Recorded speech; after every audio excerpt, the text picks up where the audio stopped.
सगळ्यांची बाजू सारखी आणि असं जर कोण करत असेल तर नक्की त्यांना त्यांच्यावर कारवाई झाली पाहिजे, त्यांच्यावर FIR झाला पाहिजे. निवडणूक आयोगाने त्याची दखल घेऊन योग्य तो निर्णय घ्यावा. नागपूरमध्ये दिवस आहे, काय निकाल असणार आहे? मी सांगितलं, मला उमेद आहे आणि मला मी आशा बाळगते की विकासाच्या बाजूने हा निकाल येईल.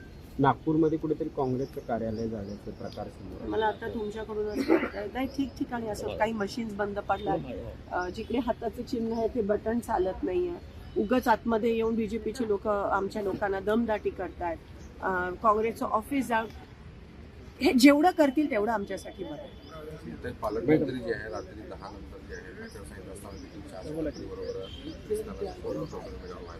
त्याच्यावर हे तुम्ही मला आता तुमच्याकडून कळतंय, मला आता कोणीतरी विचारलं की ही न्यूज माझ्याकडे रोज येतेच आहे, काल काय झालं आणि ते काय करतायत. आणि हे जसं मी म्हणाली, हे सगळं त्यांच्यासाठी नवीन आहे, त्यांनी कधी बघितली नाही आहे, ते त्यांच्या डोक्यात केलं आणि त्याचा गैरवापर ते खूप मोठ्या प्रमाणात आपल्याला अब्यूज, मिसयूज खूप मोठ्या प्रमाणात होताना दिसतोय, खास करून सोलापूर.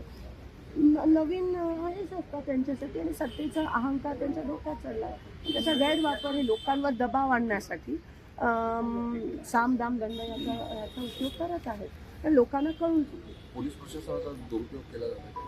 100% पोलीस प्रशासन असेल, तुमचे निवडणूक आयोग असेल, सगळ्याचा दुरुपयोग ह्या ठिकाणी होत असताना आपल्याला दिसून येईल. आणि म्हणून मी अधिकाऱ्यांना विनंती करते, हात जोडून, अभ्यास करून IAS असतील, IPS असतील, खूप कष्ट करून संविधानाची शपथ घेऊन तुम्ही इथपर्यंत आलाय. तुमच्याकडेच आम्हाला आता बघणं आशेचं किरण दिसतं. कृपया तुम्ही या देशाच्या जनतेला हिंमत द्या. मॅडम